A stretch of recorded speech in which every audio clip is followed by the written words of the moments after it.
we're back.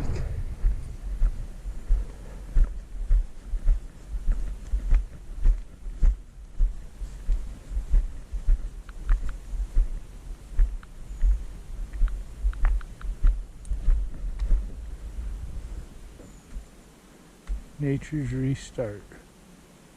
Fire. Did you know that fire can be good for people and the land? After many years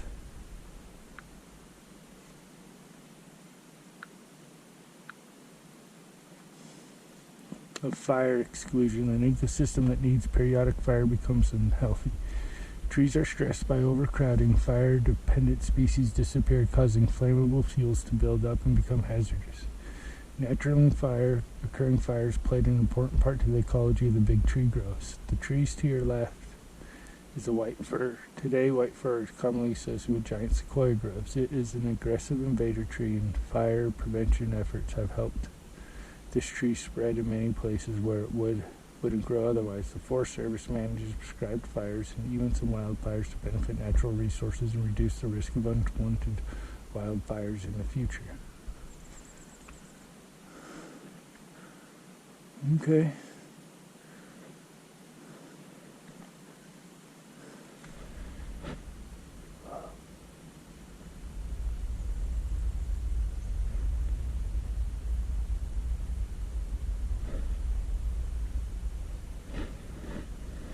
Troop and a half back in there.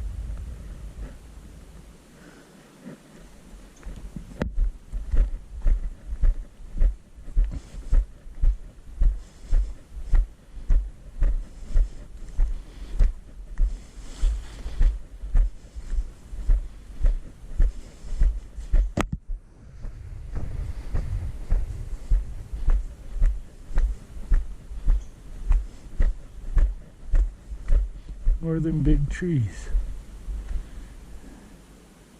Life of the grove. Here in the bottom of the drain is water that nourishes its growth primarily underground. Unless you visit in late summer or fall, you can probably hear water flowing just under the surface. These drainages are filled with both spring water and yearly snowmelt. They combine into Big Mosquito Creek and eventually find their way to the middle fork of the American River. Black bears, western tanagers, riparian area, the nearly lush communities. The nearly year-round water is responsible for the lush vegetation found in the grove. This is called the riparian area. You can see the western azaleas, mountain dogwoods, and other hardwoods. These areas attract a plethora of animals. Everything from songbirds to black bears can congregate around these, both for the water and for the fruits found on the surrounding foliage. Interesting.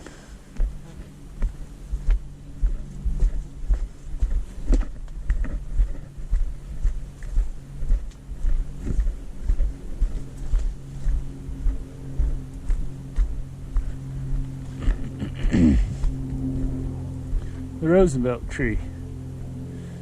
The Rough Rider. This is the base of the Roosevelt tree, named in 1924 for Theodore Roosevelt, the 26th President of the United States. It is thought that this tree fell during the same windstorm in 1861 that felled the unnamed tree. In more than 160 years since, it has survived summer droughts, winter snows, and at least 2 forest fires. It has not decayed or weathered away due to the amazing resistance to rot typical of giant sequoias. Note the root and the tree and the trunk areas within the reach are polished smooth by the hands of thousands of admirers through the years. Here's the trip.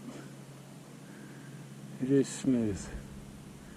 The Sprout of Legends. If you're especially observant as you walk to the next station, you may see a young giant sequoia sapling near the right side of the trail. There are at least 2 young trees in the grove that are in location and of ages that don't correspond with any known plantings. So far, genetic tests have been inclusive, but circumstantial evidence indicate that these trees may be natural sprouts from seeds. If true, this would be considered a rare event since the mature trees are generally regarded as having low fertility. Dude, this thing is ginormous.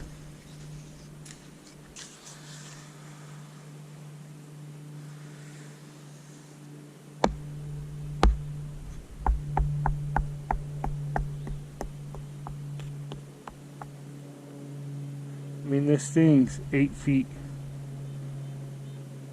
And dude, probably 10 feet in diameter, maybe more. This thing's huge.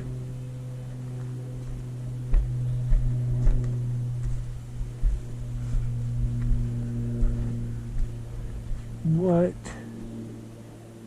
in tarnations? This thing's ginormous, you guys. This is how the forest used to be, I think. Out west. There's the babies. 1, 2. Right there. Sapling right here. Here's a baby one. And look at that. Look how orange those are right there. It's a trip.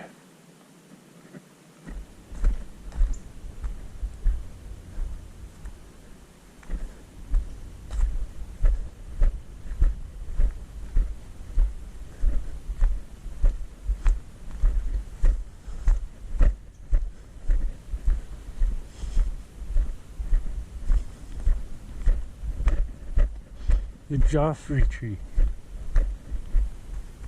standing tall and proud, at 10 feet in diameter and over 250 tall, the Joffrey tree, stating before he is the tallest tree in the grove, though not the largest in terms of volume. The tree was named after Joseph Joffre, a French field marshal in World War I.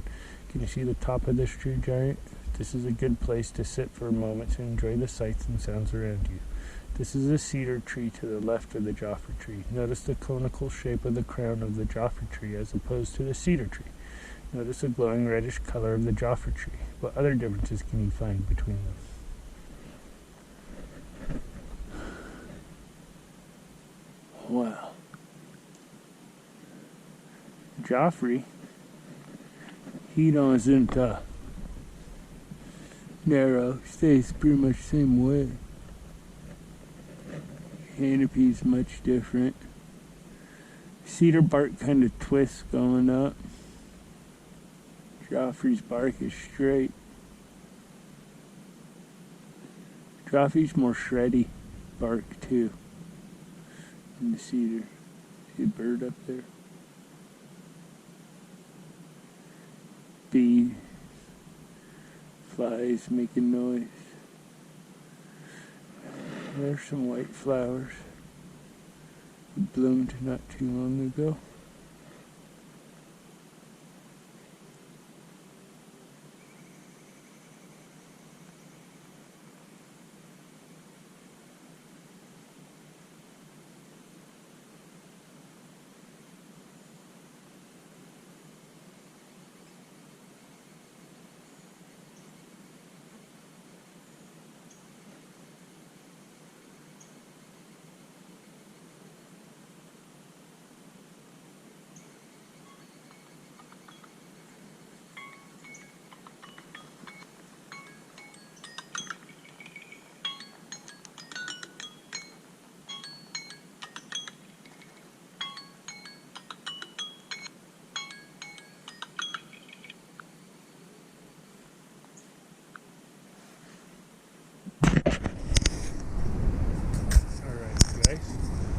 Chill here for a little while, and when I get back on, we'll get on the trailer.